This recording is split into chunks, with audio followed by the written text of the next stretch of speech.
क्योंकि मेरे भाई अनुराग जी ने आज ये बड़ी बात कह दी, तो मुझे कम से कम एक बात की खुशी है। मेरा फ्रेम ठीक हो जाने दीजिए, थोड़ा सा फ्रेम हिल। दीपक जी हाँ ठीक है, बिल्कुल बोलिए। नहीं हिलेगी।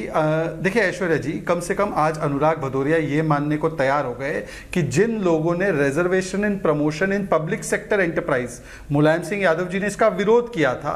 आज वो पार्टी जिसने रिजर्वेशन इन प्रमोशन का विरोध किया था, वो रिजर्वेशन इन प्राइवेट सेक्टर चाहती है। पर उससे पहले मैं दो चीज से पूछना चाहता हूं अनुराग जी से।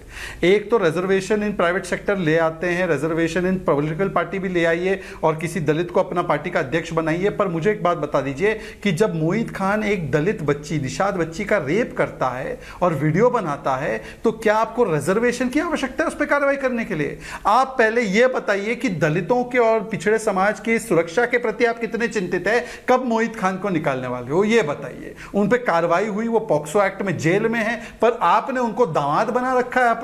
एक 65 वर्ष का आदमी 12 साल की निषाद बच्ची से बलात्कार करता है और अनुराग भाई आप उसको डिफेंड करते हो।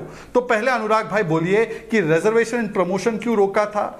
75 जातियां मुसलमानों की क्यों ओबीसी की जातियों में घुसेड़ रहे हो, बंगाल से लेकर कर्नाटका तक? क्यों रंगनाथ मिश्रा में ये बोला था कि ओबीसी का काट के हम मुसलमानों को दे देंगे आरक्षण? और तीसरी बात बताइए, मोहित खान पर क्या कार्रवाई होगी, ये पहले बताइए।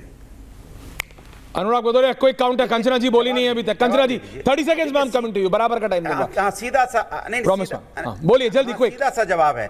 मैं इनसे पूछना चाहता हूं, मेरा सीधा सा सवाल इनसे है, ये बताइए अभी अयोध्या में 8 लोगों का नाम आया एक दलित बच्ची के साथ अन्याय करने में। एफआईआर क्यों नहीं कर रहे थे आप भाई? क्या दिक्कत थी आपको?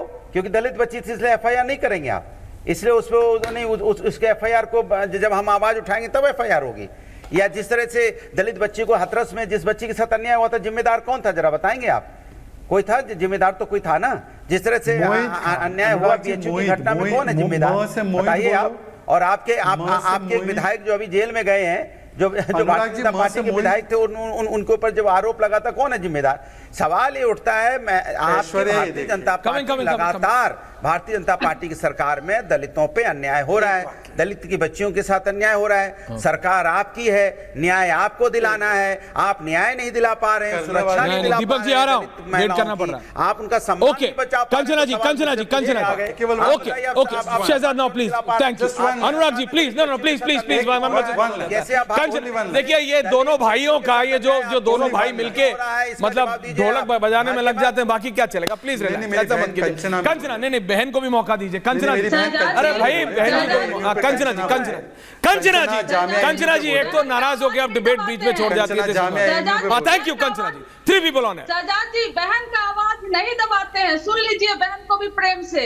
और थोड़ा सा आपको सुनाना भी चाहती हूँ मैं, और आप तो खबरों से वाकिफ रहते हैं शहजाद जी, आप तो खबरों से वाकिफ रहते हैं। आज ही सुप्रीम कोर्ट में एक सुनवाई थी, आरजेडी ने जो पिटीशन डाला था 65% बढ़े हुए आरक्षण को लेकर, जिसको आपने रुकवा दिया, जिसको आप चाहते ही नहीं कि लागू हो, उसी को लेकर एक सुनवाई थी। और सर इतना ही नहीं, झारखंड असेंबली ने 14% से 27% आरक्षण बढ़ाकर जो ओबीसी का किया था, गवर्नमेंट के माध्यम से आपने उसको लागू नहीं होने दिया। ये तो आपका चेहरा है सर जी। और तीसरा मोस्ट इंपोर्टेंट वन, 69,000 शिक्षक भर्ती में जब Lucknow bench Allahabad high court की आपको फटकार लगाई योगी आदित्यनाथ जी का कि न्यू लिस्ट निकालिए, मेरिट लिस्ट कहाँ है सर जी? आपने 4 साल से ओबीसी के बच्चों को सड़क पर उनको पीटा है, उनको बारिश में भिगोया है, ठंड में वो सड़क पर सोए हैं। ये तो आपने ओबीसी के बच्चों की हाल कर रखी है। और थोड़ा सा क्योंकि नेहरू इंदिरा की हिस्ट्री की बात हो रही तो मैं उसमें भी चली जाती हूँ। याद है आपको 1978 में? याद तो होगा नहीं, तब आप नहीं थे, लेकिन हो सके पढ़े हो कि जब कर्पूरी ठाकुर जी 26% रिजर्वेशन मॉडल दिए थे बिहार में, जनसंघ ने सपोर्ट खींच लिया था और गंदी गाली दी थी। ये आरक्षण कहां से आई आगे मैं नहीं बोलूंगी, इतनी गंदी गाली जनसंघ ने दी थी। और इतना ही नहीं, आपको तो और क्रेडिट देना चाहिए कि जब वीपी सिंह जी ने आरक्षण दिया, दीपक जी आ रहा हूं, ओमकारेश्वर जी आ रहा हूं, 27%, तो बीजेपी ने सपोर्ट खींच लिया गवर्नमेंट से, जो बाहर से सपोर्ट कर रही थी। सर जी इतने तो कारनामे हैं आपके। और मोस्ट इंपोर्टेंट और एक कि 2 आरक्षण, 2 मंडल कमीशन की 2 अनुशंसा लागू हुई है रिकमेंडेशन, एक 1990 में और एक यूपीए 2 में। सर जो बाकी आरक्षण की जो मंडल कमीशन की अनुशंसाएं है ना, आप क्यों नहीं लागू कर देते? और जामिया, और मैं एमओ पे तो जरूर बोलूंगी, और उसमें मैं एक और ऐड करना चाहूंगी, नेशनल जो ट्राइबल यूनिवर्सिटी अमरकंटक में बना है यूपीए 2 की सरकार में, सर एक आध दो यूनिवर्सिटी आप भी बना देते, जामिया जैसे, जेएनयू जैसे, एएमयू जैसे, अमरकंटक यूनिवर्सिटी जैसे, आपने तो कुछ बनाया नहीं है, तो कम से कम आप ही आरक्षण, हम तो मांग ही कर रहे हैं, दीपक दादा को बुलाइए, मांग कर रहे हैं। ओके कंचना जी, होना चाहिए, आपकी सरकार दे दीजिए, ओके क्यों नहीं दिया 10 साल में? Shahzad counter and then Deepak ji and Omkareshwar ji, okay Shahzad counter. देखिए सबसे पहले तो मेरी बहन को ये पता होना चाहिए कि जिस रेट पे इस देश में आज यूनिवर्सिटी बन रहे हैं, हर 2 हफ्ते में एक नई यूनिवर्सिटी बन रही है।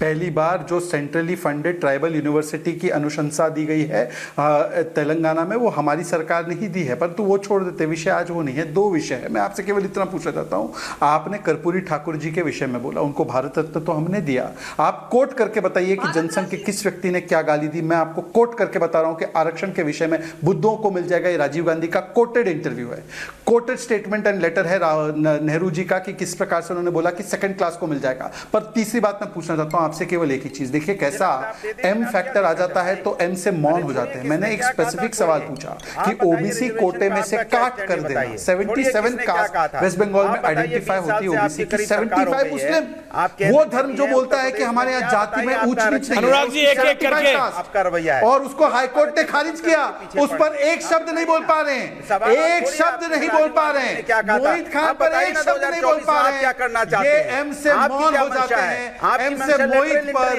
एम से मुस्लिमों को ओबीसी का आरक्षण देने पर एम से मौन। बेचारे यहाँ पे ठंडी में बारिश में लाठी खाएंगे क्या? ओबीसी के नहीं, ओबीसी कोटा के लिए लाठी खाते रहेंगे क्या? अरे भाई, आप अपना बताइए ना, 2024 में आरक्षण दिया गया है, आप चले जाते हो 1980, 85, 90 में। मुझे लगा कि भाई बोलूंगा तो कम से कम भाई जैसा व्यवहार करेंगे, क्यों आपने पर अनुराग जी रहे वही चाहता हूं जो अब तक आप लेटर एंट्री से भर्ती कर रहे थे। ऐश्वर्या जी मेरा बहुत स्पेसिफिक, हम जनता की आवाज है, जनता की सवाल पूछ रहे हैं कि आप चले जाते पीछे 80 में। आप जनता की आवाज है या आप गुंडों की आवाज है, वो तो समझ में आ गया है। आप जनता की आवाज है या गुंडों की आवाज है, वो समझ में आ चुका है। हर रोज एक पकड़ा जाता है समाजवादी, प्लीज रिलैक्स, एक लाल टोपी के काले कारनामे। प्लीज रिलैक्स, ये आप लोग पर्सनल कर लीजिएगा। Deepak ji and Omkareshwar, Shahzad I come back to, Shahzad I come back. नहीं कर रहा हूं, मैंने पर्सनल किया भी नहीं। एक वाक्य, केवल एक वाक्य, बोलिए एक वाक्य बोलिए, रत्नाकर जी आ रहा हूं, ओनली वन, बोलिए एक वाक्य बिना हस्तक्षेप के, बिना कोई हस्तक्षेप, बिना। अरे भाई अनुराग दादा क्या हो गया इनको? मैं कंचना जी से एमयू के मुकाबले, ओके कंचना जी से, शहजाद एंड कंचना ऑन, दीपक दादा आ रहा हूं, जस्ट जनता तक 30 more seconds. Thank you. 2 people on, एक वाक्य, हाँ बस एक वाक्य। Kanchana ji, high court of West Bengal ने बोला कि 75 कास्ट मुस्लिमों की जोड़ना 77 में, ये वोट बैंक के लिए किया गया, ये ओबीसी के साथ अन्याय था। आप टीएमसी से रिश्ता कब तोड़ोगे अगर आप ओबीसी के प्रति कटिबद्ध है? आप ओबीसी प्रधानमंत्री को गालियां बकते हैं, हर रोज बकते हैं, ठीक है बकिए, पर एक ममता बनर्जी अगर मुस्लिमों की 75 जातियां जोड़ दे तो उस पर कंचना यादव जी मौन, हाईकोर्ट के आदेश के बाद।